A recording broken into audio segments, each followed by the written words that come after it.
Bonjour à tous et bienvenue dans cette nouvelle vidéo. Alors aujourd'hui, vidéo un petit peu spéciale hein, pour tous les Français qui sont en confinement et qui ont un petit peu de temps à perdre et qui ne savent pas quoi faire. Eh bien, vous pouvez faire ce que je vais vous montrer. Alors c'est un petit tuto pour faire un color splash sur une photo. Alors un color splash, c'est quoi? Eh bien, c'est prendre une photo couleur, la mettre en noir et blanc et récupérer les couleurs que l'on désire sur la photo. Donc là, je suis sur le logiciel GIMP 2.10. Alors il faut savoir que le logiciel GIMP est gratuit. Alors c'est une sorte de Photoshop en fait, hein. Alors certes peut-être moins puissant et moins fourni en options que Photoshop, mais il a l'avantage d'être en source libre et totalement gratuit. Voilà, alors pour faire un color splash, première étape, vous prenez votre photo, vous la mettez sur GIMP. Voilà, donc vous allez avoir votre première couche qui va être ici.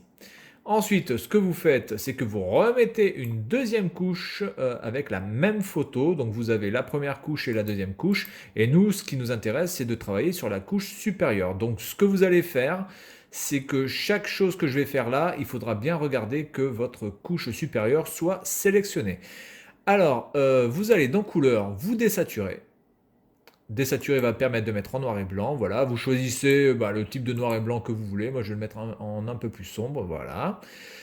Vous validez, très bien. Et ensuite, même chose sur la couche supérieure. Vous faites un clic droit. Vous mettez ajouter un canal alpha. Voilà, ça c'est fait.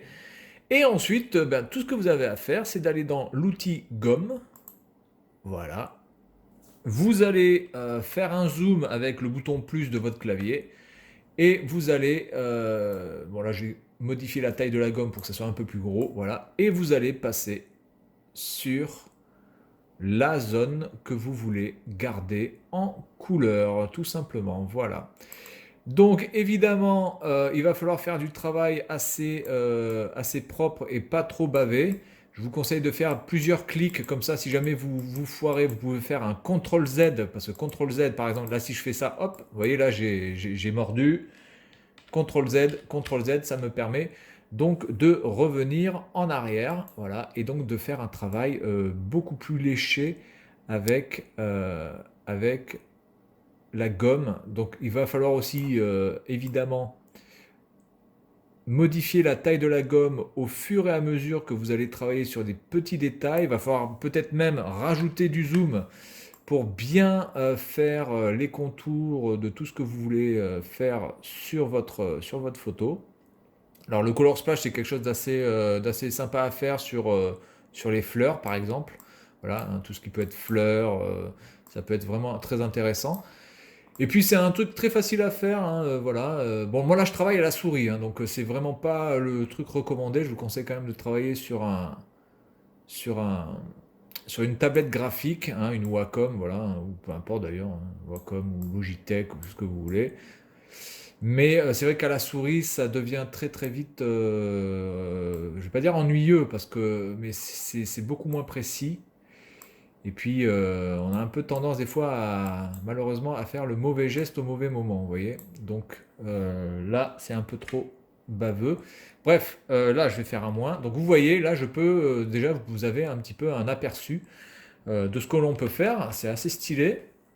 Voilà, et puis si vous avez des enfants qui ont envie d'apprendre un petit peu, eh bien, les rudiments du travail comme ça, graphique, tout en s'amusant, c'est une sorte de coloriage hein, en fait, hein, voilà, c'est simplement du coloriage mais à l'envers, hein, c'est-à-dire que ben là, on est obligé de travailler sur une photo noir et blanc.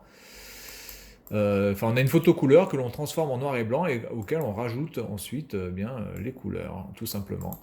Voilà, donc là je vais faire un zoom pour bien faire l'intérieur de la patoune. Voilà. Alors évidemment, hein, c'est pixelisé à fond, mais c'est normal parce que là j'ai fait un zoom quand même assez puissant.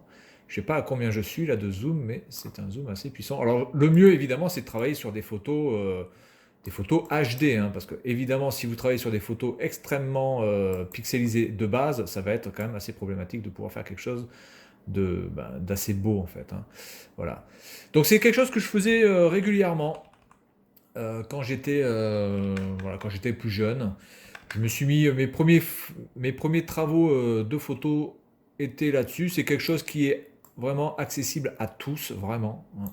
Tout le monde peut faire ça. Si moi j'arrive à le faire, vu ma patience ma patience de merde, on peut dire les choses comme ça. Alors là, par exemple, ici, on a du mal à voir où est la délimitation du rouge et du public. Est-ce que je suis bon? Là, je pense que je dois être pas mal. Là, je dois pas être mal non plus. Voilà, donc là, j'ai fait un truc assez rapide, hein, pour vous montrer rapidement parce que j'ai pas vraiment trop le temps. Alors là, c'est encore du rouge ici, hein, on est d'accord. Voilà. Ok, là, il y a un petit peu de rouge ici. Voilà, voilà. Ok, voilà, donc maintenant je le fais. Voilà, et voilà. Oui, donc c'est assez stylé. Et puis vous pouvez le faire vraiment sur plein de choses. Alors le but du jeu aussi, c'est d'avoir des photos avec pas mal de contraste de base, hein. Si vous prenez une photo couleur mais qui est un petit peu trop pâle, malheureusement, bah, le Color Splash a un peu moins d'effet visuel. Voilà, ben ensuite tout ce que vous avez à faire, c'est ben là je vais écraser ma photo de base. Voilà, je l'écrase, j'exporte. Voilà. Et donc, si je fais nouvelle image, je valide, voilà, j'importe mon truc, et normalement, et voilà.